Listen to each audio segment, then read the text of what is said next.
Hi, I'm Roger, and welcome to Cyber Notescast. The ability to ask questions is the greatest resource in learning the truth. Carl Gustav Jung.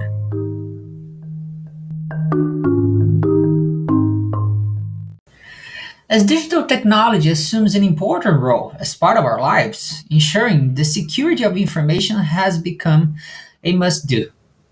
And that applies to everything, including the digital information inside companies. Those are the ones that usually attackers can make the most value with.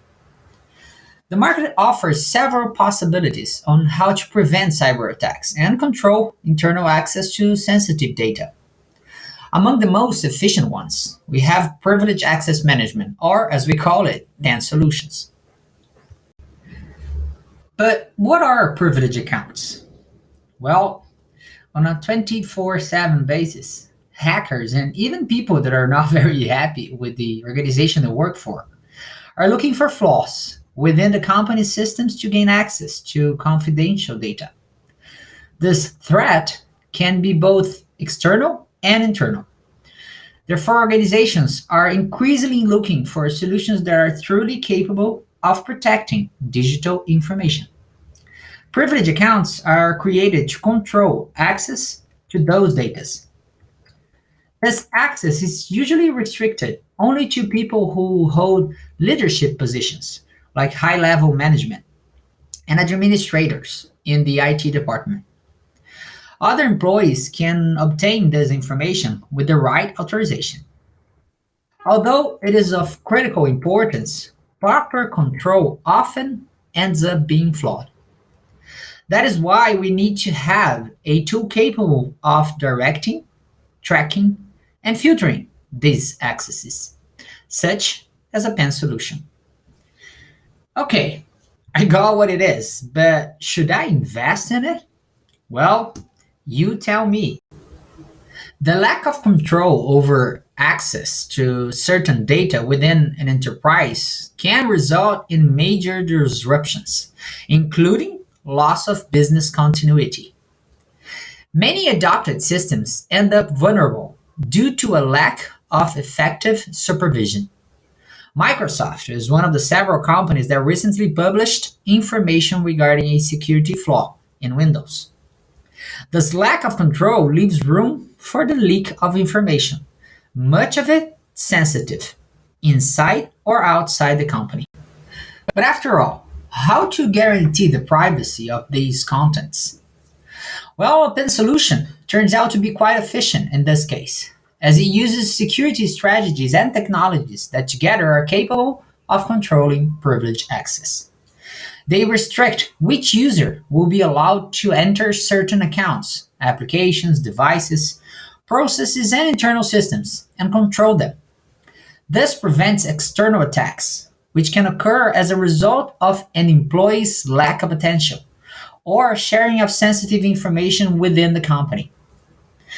But can I really trust that PAN solutions are secure? We often think that external attacks are the only risks. However, insider thefts can also put an entire organization at risk. They're not always associated only with the people who work in the company. The list can also include service providers, such as consultants, third party and suppliers, and even former employees who may have access to its data even after leaving the company. Improper access can result in damage caused intentionally or accidentally. No matter the reason, in all cases, the consequences can be quite bad and even irreversible. It's quite common for people to have doubts whether a PAN solution is capable of filtering these people's accesses. And the answer to that is yes, it can. PAN is recommended by cybersecurity experts like Gartner, the biggest IT research firm in the world. They have chosen PAN as the number one security projects for 2 years in a row. When it comes to reducing risks, a PAN solution is among the most efficient and indispensable solutions. And you might be wondering, so how does it reduce insider threats? Well, as I said, a PAM solution provides features to mitigate insider and external threats. They do it by protecting the credentials of your most confidential data in a secure vault to which few people with permission have access.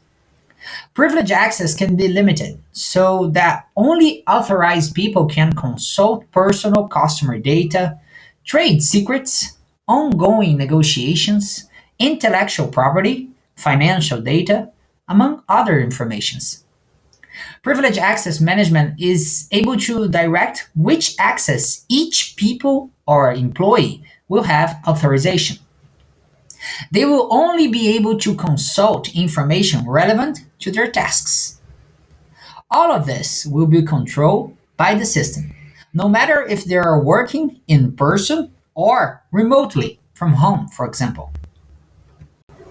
In addition to internal data, in order to have greater control over protection against attacks, it's also possible to restrict access to external content on websites and applications that pose a certain type of threat to a company's security.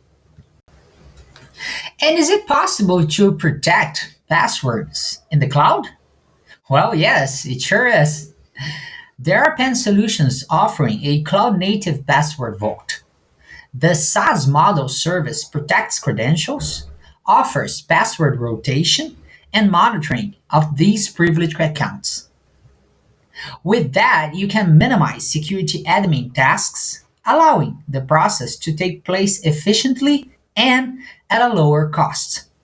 This approach is quite ideal for small and medium sized companies due to these advantages.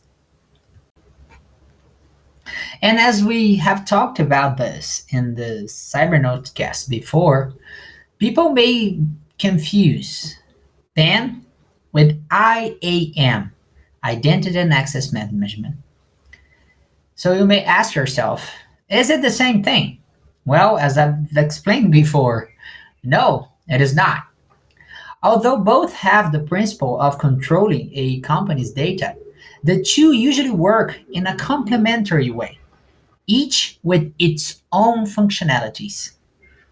In comparison, we can say that PAN is a little more elaborated.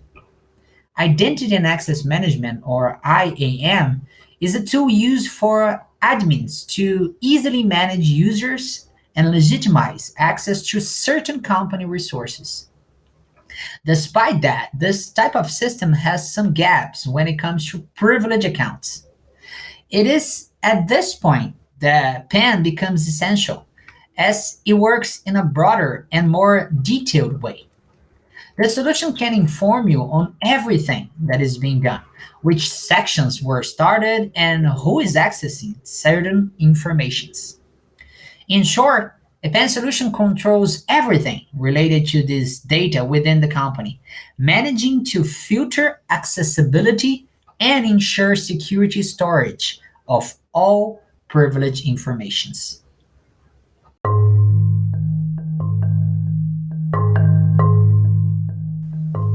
If you liked what you heard, remember to pass it on to those you feel could take something out of it as well. This was Cyber Notescast. I'm Roger, and thanks for listening.